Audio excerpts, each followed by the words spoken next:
나누고자 합니다.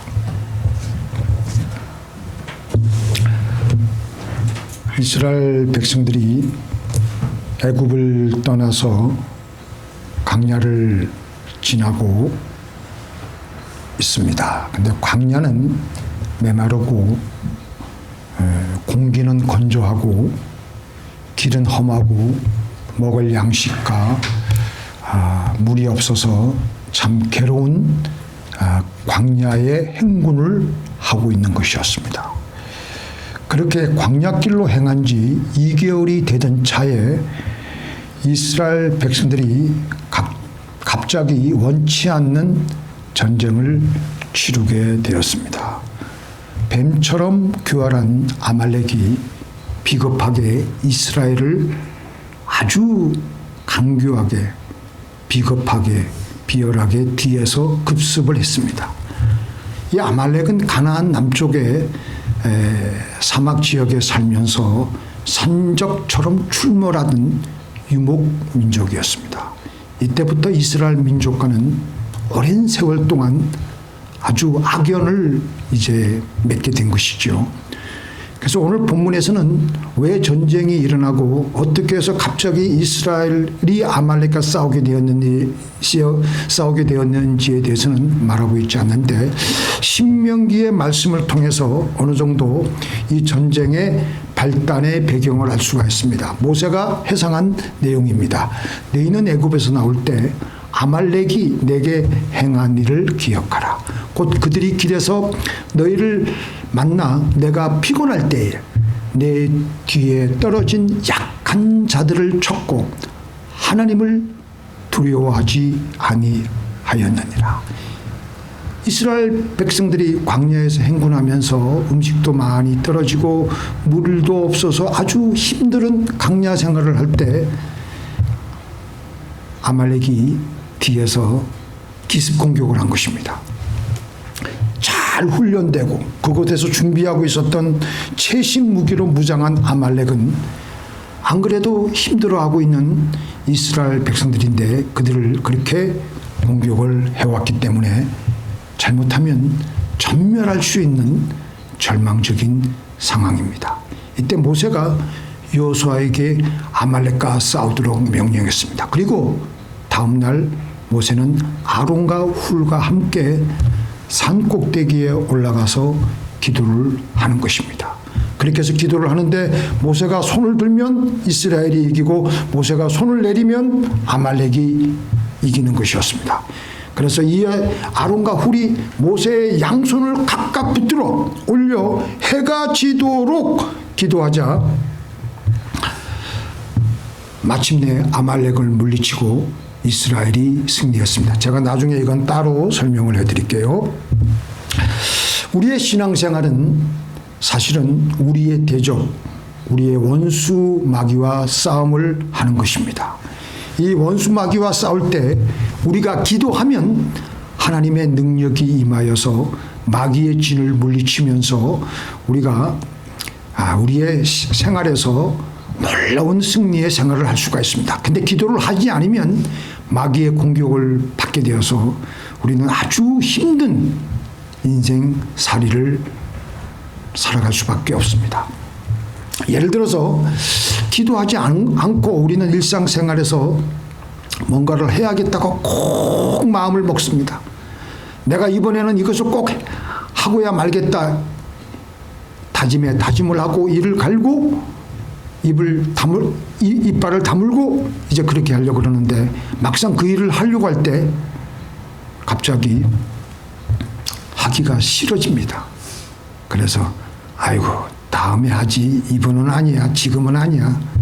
그래서 결국 그 일을 하지 못하고 그 악습에서 계속해서 헤어져 나오지 못하며 영적으로 자기도 모르게 또 패배를 하게 되는 것입니다. 담배를 피는 사람들도 그렇고 술을 마시던 사람들도 그렇습니다. 오랫동안 술 마시던 사람이 술을 끊기로 결심을 하고 있는데 몇 년 만에 아주 다정한 술 친구가 찾아옵니다. 이 친구와는 옛날에 한 잔의 어린 추억들이 엄청나게 많습니다. 술 한 잔을 사이에 두고 그래서 그날은 그 결심이 취소가 됩니다. 다음부터 술을 끊지 하며 그 결심을 미룹니다. 왜 그러냐 하면 기도하고 시작하지 않았기 때문에 그대로 악한 영의 방해에 떠밀려가게 되는 것입니다. 이렇게 우리가 하나님의 은혜를 받아서 어떤 일을 하려고 할 때는 반드시 악한 영의 방해가 있습니다. 그래서 그만 포기하고 우리는 또 예전에 그 모습대로 우리는 발전 없이 살아가게 되는 것입니다. 이게 왜 그러냐면요. 누가복음 8장 12절에 보니까 우리 한번 같이 읽어보겠습니다. 길가에 있다는 것은 말씀을 들은 자니 이에 마귀가 가서 그들을 믿어 구원을 얻지 못하게 하려고 말씀을 그 마음에서 빼앗는 것이요. 마귀가 와서 하나님의 말씀의 은혜를 받아가지고 다 좋은 결심을 하고 좋은 마음을 가지고 좋은 계획을 세우고 하려고 하는데 딱 그 현장에서 그 말씀이 온데간데 없이 사라지고 나만 남으니까 마귀에게 속수무책으로 당하게 되는 것입니다. 그리고 무기력하게 살다가 애꿎은 나에게만 책임을 돌리는 것입니다. 그래서 우리는 무슨 일이든지 무작정 시작하기보다 시작하기 전에 먼저 기도를 하며 방해하는 악령을 미리 결박하고 영적인 전쟁에서 먼저 이기고 나서 시작을 해야 하는 겁니다. 기도를 하고 나서 일을 시작하면 내 마음에서부터 벌써 틀려요. 강하게 성령이 역사하시고 마귀의 방해가 그 다음에 조금 이렇게 좀 깔짝깔짝 이렇게 쳐들어와도 능히 그것을 쳐부수며 나갈 수가 있게 되므로 우리의 삶의 현장에서 별로 문제가 없이 잘 진행이 되는 겁니다. 바로 이것은 배후에서 방해하는 성령의 그 악령의 역사를 미리 묶어버리고 미리 승리를 하고 나왔기 때문에 우리는 승리를 하는 것입니다. 구약에 보면 느헤미야가 얼마나 성벽 그 예루살렘의 성전 그 성벽 건축을 위해서 미리 준비를 많이 하기 위해서 기도했습니까? 그래서 미리 영적 전쟁에서 느헤미야는 하나님의 응답을 받고 승리를 그 자신하며 예루살렘으로 와가지고 그 사역에 임한 것이었습니다. 그러니까 현장에 나와보니까 실제로 막상 성벽을 건축하려고 보니까 이놈도 깔짝 저놈도 깔짝 얼마나 해방과 방해가 많았습니까? 그런데도 느헤미야는 이미 안 보이는 세계에서 하나님의 응답을 받고 사탄의 세력을 다 묶고 나와버렸기 때문에 그 어려움들을 뚫고 적들의 방해와 조롱을 뚫고 조금 더 흔들리지 않고 52일 만에 아주 순조로운 건 아니었죠. 그러나 성공적으로 완성할 수가 있었던 것입니다. 이렇게 우리의 삶의 현장에 들어가기 전에 우리가 미리 우리는 기도를 해야 될 줄로 믿습니다. 그래서 우리는 이런 상상을 한번 해볼 만해요. 기도를 하게 되면 기도로 이렇게 기도에 그 하게 되면 기도의 생기가 우리에게 쭉 하나님으로부터 부어져요. 그 우리 영혼에 둘러싸고 있는 스펀지에 생기가 들어가니까 에어가 들어가니까 하나님의 에어가 들어가니까 이 스펀지가 슬슬 부풀어 오르는 겁니다. 부풀어 올라서 이제 가득 찬 상태에서 이제 우리 눈에 보이는 우리의 삶의 현장으로 뛰어드는 거예요. 그러면은 때로는 시험이 들 만한 일들이 여러 가지 일들이 계속 우리에게 몰려 들어오고 있잖아요. 그러면 그 우리 영혼을 둘러싸고 있는 영혼의 스펀지가 다 그 충격을 막아내고 흡수하고 우리는 시험에 들지 않고 누가 우리를 좀 예리하게 칼로 찌르는 말을 해도 허허 웃어버리고 온유하게 넘어가게 되며 우리는 시험에 들지 않고 승리하며 나가게 됩니다. 근데 기도하지 않고 그냥 나간다. 그대로 시험에 들어요. 그냥 남이 조금만 사소한 말을 해도 그게 또 시험거리가 돼가지고 내 영혼이 자빠지고 코가 깨지고 씩씩거리고. 그래서 우리는 미리 기도하며 일을 해야 됩니다. 미리 기도하며 영적 전쟁을 해야 합니다. 미리 기도하며 우리의 일상을 시작해야 됩니다. 예수님이 그렇게 모범을 보여주셨어요. 예수님은 정해진 시간에 깨어서 미리 기도함으로 어떤 하루에 어떤 사건이 당신에게 몰려와도 예수님은 전혀 흔들리지 아니하시고 담담하게 초연하게 그 사건을 맞이하시면서 말씀대로 행하셨습니다. 마가복음 1장에는 예수님의 하루 일지가 그대로 24시간 그 단위가 그대로 고스란히 우리에게 소개해주고 있습니다. 안식일 오전에 해당에 들어가서 말씀을 가르치시고 그 중에 또 귀신 들린 자가 있어서 귀신을 쫓아내시고 그리고 그 해당에서 물러나신 후에는 안드레의 집에 가보니까 안드레의 형인 그 시몬 베드로의 장모가 또 열병에 드러누워 있자 그 열병을 고치시고 또 그 집에 시간을 그렇게 보내면서 있다 보니까 저녁이 됐는데 수많은 사람들이 예수님이 왔다는 소문을 듣고 많은 사람들이 그 문 앞에 그냥 장사진을 치고 있는데 그렇게 나와서 예수님께서 보시니까 병 들린 사람들을 병을 또 고쳐주시고 귀신을 내어 쫓으시고 그리고 이 계시다가 아마 그 집에서 주무셨을 것 같아요. 그 다음날 새벽 일찍이 미명에 일어나셔서 기도하러 가셨던 것입니다. 예수님의 하루 일과는 미명의 새벽부터 기도로 시작이 되었습니다.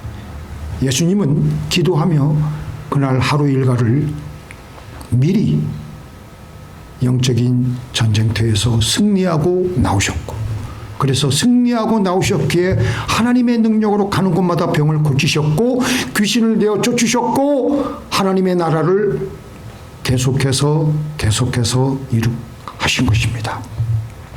다시 한번 오늘 아말렉과의 전쟁을 우리가 보면요. 중요한 영적 세계에서 우리가 어떻게 이겨나가는 원리를 하나님은 우리에게 잘 보여주고 있습니다. 그것은 안 보이는 세계에서 먼저 영적 전쟁을 잘 싸워서 이겨야 실제 전쟁에서도 싸워서 이길 수 있다는 것을 보여주고 있습니다. 그래서 모세는 여호수아에게 너희들은 나가서 싸워라. 나는 대신에 지팡이를 들고 산 위로 올라간 거예요. 아론과 훌과 같이. 그렇게 하나님께 기도하니까 마귀를 물리치게 되니까 밑에 전쟁터에 있는 여호수아와 이스라엘 백성들도 아말렉을 막 물리치는 거예요. 그런데 조금 피곤해서 기도를 쉬게 되면 여지없이 여호수아와 이스라엘 백성들이 밀리게 되면서 계속 그냥 깨지는 거예요. 계속 패배하는 거예요.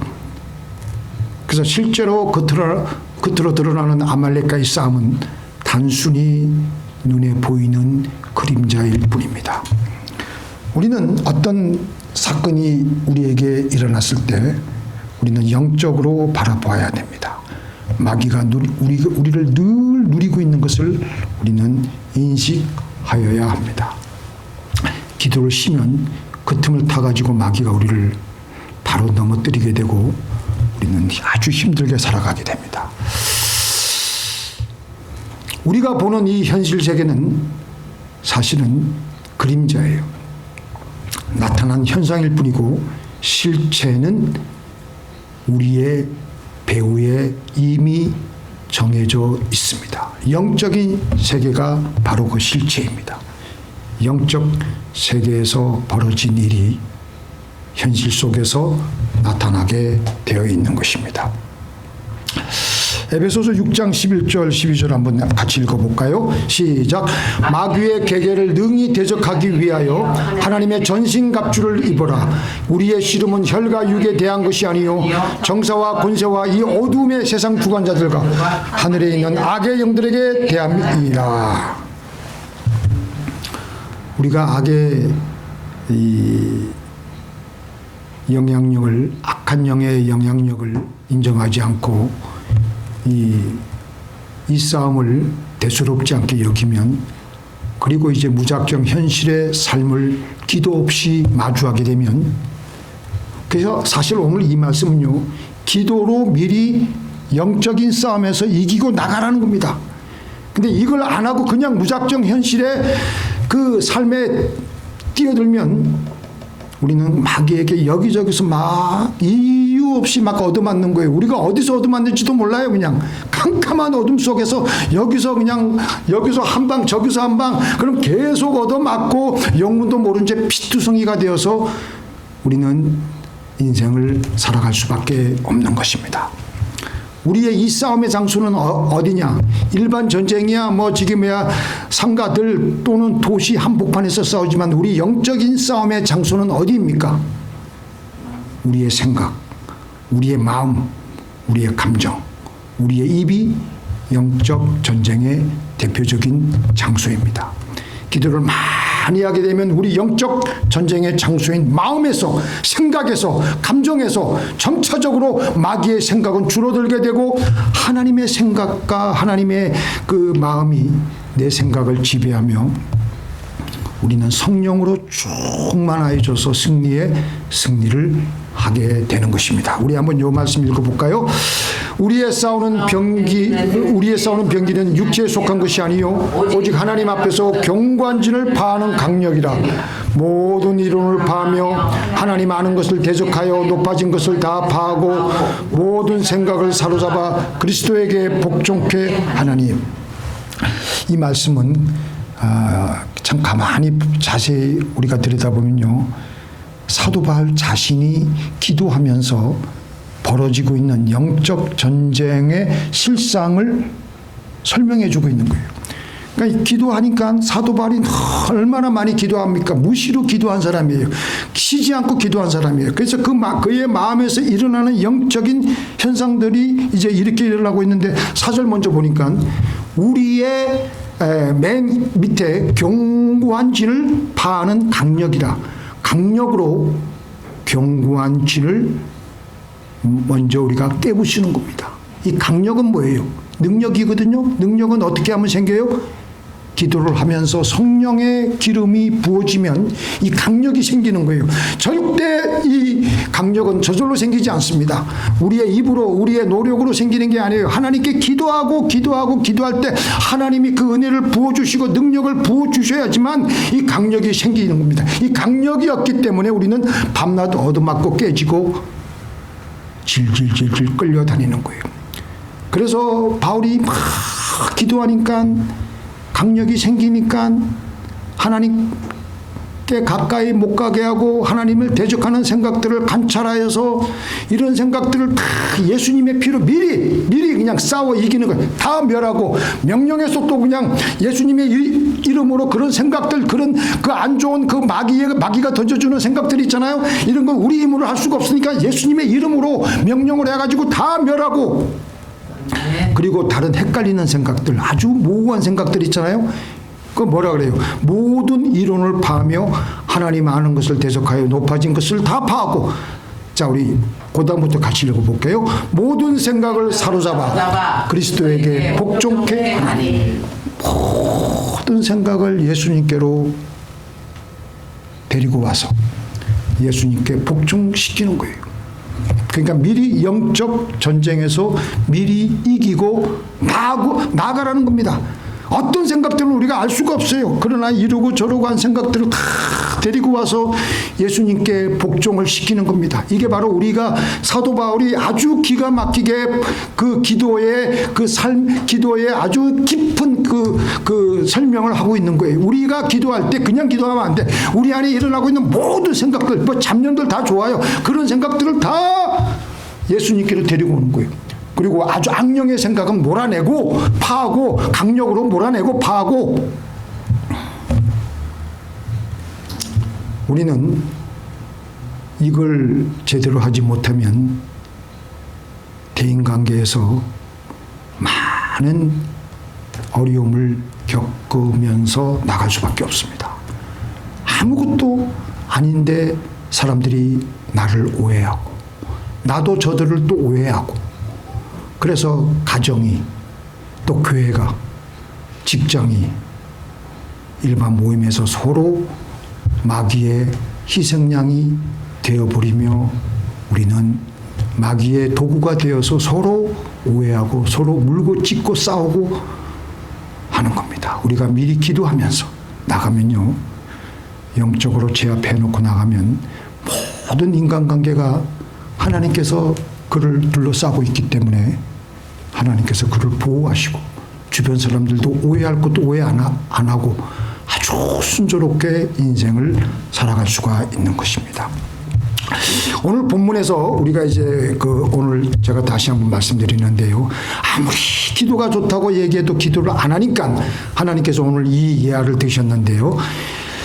이건 예화가 아니고 실제로 일어났던 일이에요. 오늘 본문에서 모세가 이제 손을 들면은 막 여호수아와 이스라엘 백성들이 마구 이기고 저놈들을 막 그냥 해파하는데 또 모세가 시간이 좀 지나가니까 팔이 아파요, 안 아파요? 한 10분만 지나도 손 내리잖아요. 그래서 서서히 팔이 아파오는 거예요. 그 손이 내려고 좀 쉬고 있으면 어느새 이스라엘군이 막 밀리기 시작하면서 이리 깨지고 저리 깨지고 하는 거예요. 그래서 다시 손을 들고 또 기도를 하면 이스라엘군이 이기는 거예요. 그러니까 나중에 모세가 피곤하니까 팔이 아파하니까 큰 돌을 가져다가 모세를 이제 앉히고 양쪽 팔은 아론과 훌이 자 이 그림 보세요. 아론과 훌이 모세의 손을 붙들어 올린 거예요. 아예 그냥 계속 기도하라고. 그래서 그 손이 해가 지도록 내려오지 않게 긴 시간 기도를 할 수가 있었고, 그래서 여호수아가 칼로 저들 아말렉과 그의 백성들을 다 쳐서 완전한 승리를 할 수가 있었던 것입니다. 이건 우리에게 뭘 말해주고 있느냐? 그러니까 우리는 시간을 정해놓고 억지로라도 기도해야 되는 거예요. 믿습니까? 하루에 얼마나 기도하세요? 적어도 하루에 미니멈 1시간은 기도해야 돼. 그 요새 요걸로 타이머를 정해놓고 1시간 타이머를 정해놓고 새벽에 30분 그 뭐 6시부터 8시까지 나와서 교회에서 기도한다 그러잖아요. 실제로 기도하는 양은요 30분도 안 돼. 30분도. 찬양하고 설교 듣고 근데 본인이 기도하는 거 딱 시간 재면요 30분밖에 안 돼. 쓸데없는 잡담하고 또 쓸데없는 그런 거 다 빼고 30분 딱 기도할 때만 딱 타이머를 켜. 새벽에 30분 또 저녁에 30분 억지로라도 기도하라 그러는 거. 억지로라도. 지금 억지로라도 기도한 거 아니에요. 그래서 영적 전쟁에서 이렇게 해서 먼저 이겨놓고 나가야 우리의 실생활에서 우리는 승리를 할 수가 있는 겁니다. 그렇게라도 기도 안 하면요 우리는 이 실생활에서 무자비하게 마귀에게 얻어맞고 이리 깨지고 저리 깨지고 이리 시험 들고 저리 시험 들고 조금만 하도 오해 들고 그냥 짜증나고 내가 왜 믿었지 하는 그런 생각밖에 안 들어요. 우리가 살아가는 인생길 우리 마음 먹은 대로 살아가는 것 같지만 실제로 우리 영의 세계에서 밀리는 대로 우리의 인생 그렇게 흘러가게 되는 것입니다. 기도를 많이 하는 사람은 점점 더 하나님의 힘으로 세상을 살아감으로 승리를 하게 될 것입니다. 인생 살아갈 때요 내가 할 것이 없습니다. 또 내가 한다고 해서 되지도 않아요. 오히려 고생만 하지. 그래서 우리가 해야 될 일은 예수님을 잘 믿고 기도하는 것밖에 없어요. 그래서 우리 예수님께 제자들이 나와서 예수님 하나님의 일을 우리가 어떻게 할 수가 있습니까? 그러니까 예수님께서 하신 말씀이 무슨 말씀이세요? 하나님의 보내신 자를 믿는 것이 하나님의 일이라. 뭘 믿어요? 뭘 믿어? 너희가 할 것이 없다라는 거예요. 그런데도 우리는 우리 자신이 그냥 바로 현장에 뛰어들어서 일을 하려고 그래. 그래서 이레미야 33장 2절 3절에서 뭐라 그랬느냐. 제가 읽어드릴게요. 일을 행하는 여호와 그것을 지어 성취하는 여호와 그 이름을 여호와라 하는 자가 이같이 이르노라. 너는 내게 부르짖으라. 내가 내게 응답하겠고 내가 알지 못하는 크고 비밀한 일을 내게 보이리라. 일을 행하는 여호와 일을 지어 성취하는 여호와. 그러니까 너희들이 해야 될 일은 그저 내게 와서 부르짖기만 하면 나만 잘 믿으면 된다. 나머지 일은 내가 다 알아서 성취할 것이니까. 그런데 우리는 그렇게 하지 않아요. 내가 직접 아말렉과 내 힘으로 기도하지 않고 싸우려고 그래요. 그냥 막 실제로 벌어지고 있는 영적 세계에서는 싸움을 할 생각을 하지 않고 미리 현장에 뛰어들어가 가지고 싸우니까 호구적거리고 이리 깨지고 저리 깨지고. 그래서 우리는 우리의 삶의 현장에서 우리의 아말렉과 싸울 때는 먼저 우리가 기도하고 영적인 세계에서 마귀를 제압하고 나가야 우리는 이길 수가 있습니다. 그래서 기도해야 되는 겁니다. 믿습니까? 유다왕 히스기야가 아수르 왕 사네립이 보낸 군대에게 침공을 당했습니다. 18만 5천 명의 대군이 아수르로부터 온 거예요. 사네립이 보낸 그 장군 랍사게가 18만 5천 명을 데리고 와가지고 예루살렘 앞에 진을 치고 하나님을 조롱하고 그 히스기야 왕을 조롱하는 말들을 마구 히브리어 말로 막 그냥 입을 그냥 그 아주 조롱 섞인 말을 뱉어내는 거예요. 그러니까 아무리 히스기야 왕이지만 어떻게 해볼 수가 없는 거예요. 현실적으로, 인간적으로, 군사적으로, 물리적으로 저들을 당해낼 재간이 없는 거예요. 그때 히스기야 왕은 성전에 들어가 하나님께 기도하는 거예요. 그룹 사이에 계신 이스라엘의 하나님, 만군의 야훼 하나님이시오. 주는 천하 만국의 유일하신 하나님이시라. 주여 귀를 기울여서 들으소서. 주여 눈을 뜨시보고 눈을 뜨셔서 저들의 그 모든 것을 보시옵소서. 그러면서 그냥 사네립이 사람을 보내어 살아계시는 하나님을 해방하는 모든 말을 들으시옵소서. 그러면서 그냥 울며 기도하고 또 울며 기도했더니 그 말을, 그 기도를 받으신 하나님께서 그 다음날 18만 5천 명 그 대군을 하나님께서 직접 치시니까 18만 5천 명이 싸늘하게 다 시체가 되어서 길가에 다 늘어져 버린 거예요. 18만 5천 명 송장 치우기도 바쁜 것 같아요. 그래서 림나에 머무르고 있던 아수르 왕 사네립이 예루살렘을 포위하고 있는 자기 군대가 그렇게 싸늘하게 다 송장으로 돌변하게 되자 아수르의 수도 니느웨로 돌아갔던 것입니다. 이게 무슨 말씀이냐? 하나님께서 오늘 우리들에게 말씀하고 있습니다. 너희들은 할 게 없다. 너희들은 나만 잘 믿고 내가 너희들에게 일러주는 대로만 순종하기만 하면 된다. 그러면 나머지는 내가 알아서 한다. 우리가 할 게 없어요. 그나마 우리가 해야 될 일은 뭐라고요? 그분께 나와서 기도하고 순종만 하면 됩니다. 우리는 예수님을 잘만 믿으면 됩니다. 어떻게 잘 믿어요? 시간을 정해놓고 1시간이면 1시간을 타이머로 정해놓고, 요즘 이거 타이머로 정해놓고 이렇게 태면요 너무너무 편리하고 좋아. 그래서 억지로라도 1시간을 채우기 위해서라도 하나님께 기도를 시작하시는 저와 여러분이 되시기를 예수님의 이름으로 축원드립니다. 자, 기도하시죠.